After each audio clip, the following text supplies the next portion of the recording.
Thanks. Sergeant, is there any news on the case? All right, I spoke to Councillor Holwick. He wasn't happy, obviously, but I showed him the ring. He denied it was his wife's, said hers is buried with her at St. Magnus. So she is dead. 3 years ago. Some sort of horse riding accident. So the time of death fits. If she had the boy within 2 weeks of her death, She didn't. Mr. Holwick adopted his son as a newborn about 8 months after Zoe died. What about the initials, though? She's the only one on the island that fits. Maybe that's the problem. We get thousands of visitors here. Every year they trample all over this island. Any one of them could be the ZM that lost the ring. Probably has nothing to do with our Jane Doe. What, so that's it? We have no ID. The case is closed. Look, for what it's worth, I looked through our database for the last 3 years and nobody matching Jane Doe's age or height was reported missing. Well, what if she wasn't reported missing? Then I don't know what database you looked through for that. Thanks.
Oh, dear.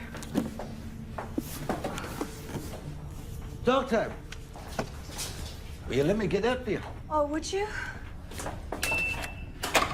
Thank you.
Yeah? No, I'm here. Yeah, hang on.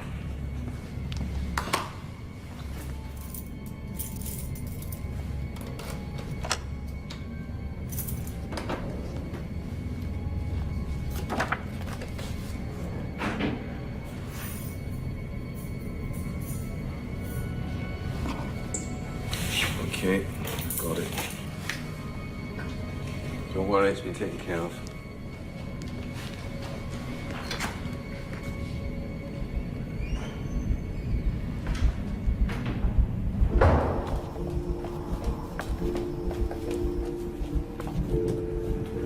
Okay, Zoe.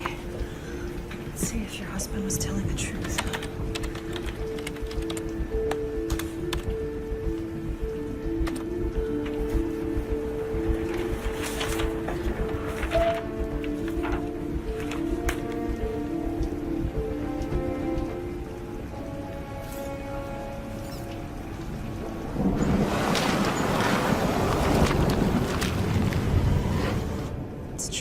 between the ages of 16 and 34.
Did you see the man's face? No. But it's pretty clear he didn't want me getting out of there with that x-ray. You stole this from the mortuary? I took it to see if I could find a match, and then Stephen Rennie showed up and took the rest of the autopsy file. That's evidence. That doesn't make sense. Oh, it will. It will when you see who Jane Doe is. Teresa Rennie. There must be a mistake. Why? Because Rennie's wife died of ovarian cancer in October 2011. There's no way she had a child. You must have grabbed the wrong x-ray. I didn't. Look, I don't know what's going on here, but you now have a positive ID. So the question is, what are you going to do with it? I'll do the talking. You find these in a corridor floor and run a search to match for filing, okay? Sure. Sir, some new evidence has come to light. Ah, Sergeant Tulloch, Dr. Hamilton. You both know Stephen Gale? Hello, Tora. How's Duncan? He's fine. If you don't mind, sir, we need a private word. There's no need for that. I've filled him in on what's going on. Is that right? Last week, a body was found on your land, Tora. My sympathies, by the way. The body was that of a young woman who was brutally murdered a long time ago and whose remains are probably destined for the Museum of Natural History. Yet despite the coroner's findings, the two of you have engaged in an unethical, possibly illegal, comparison of dental records and believe you found a match to Dr. Rennie's late wife, Teresa. How do you know? It's a small island. Problem, Mr. Gare, is that we've now revised the estimate in the time of death. It's irrelevant whether your Jane Doe died last week or 1,000 years ago. Teresa was under the supervision of the finest doctors at Saxe-Voort when she passed. She was then cremated. There were over 50 people at her service, including McKee here. That's true.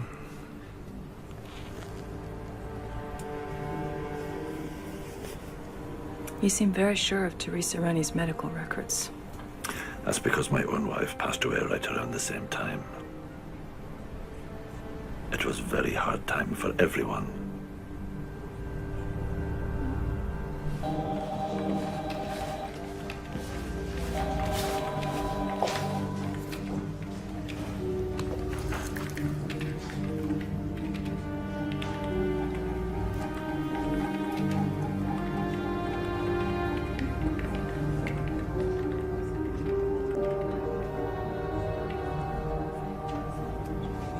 I'm telling you, he's lying. Oh, Tora. Stephen Rennie may have murdered his wife. That doesn't bother you?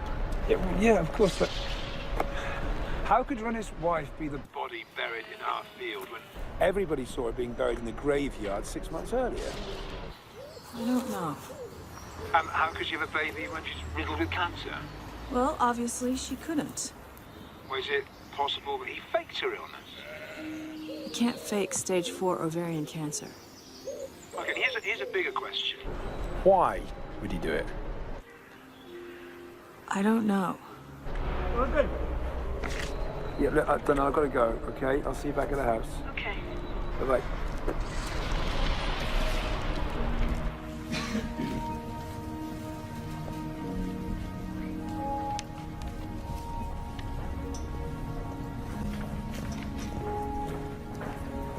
You can leave your bags over there, Susie.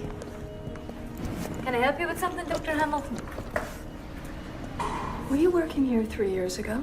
No, I wasn't. I'm sorry, do you want me to call Dr. Wycliffe? No, it's okay. Now remember, she may not look quite herself. Her mother's lost a lot of weight due to the chemo.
Everybody knows that Teresa Rennie died of stage 4 ovarian cancer, right? Correct.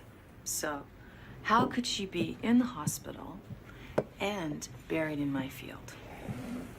She couldn't. Exactly. So, what if Teresa Rennie was never in the hospital? What do you mean? Have you ever been to an oncology ward? Some of the victims are so badly ravaged by cancer that their own families barely recognize them. Are you saying he switched his sick wife for someone else? I'm saying Teresa Rennie was never even sick. But why go to all that risk? There wasn't even any life insurance. Her death cost her any money. What if it wasn't about the money? What if it was about the baby? Just take a look at this.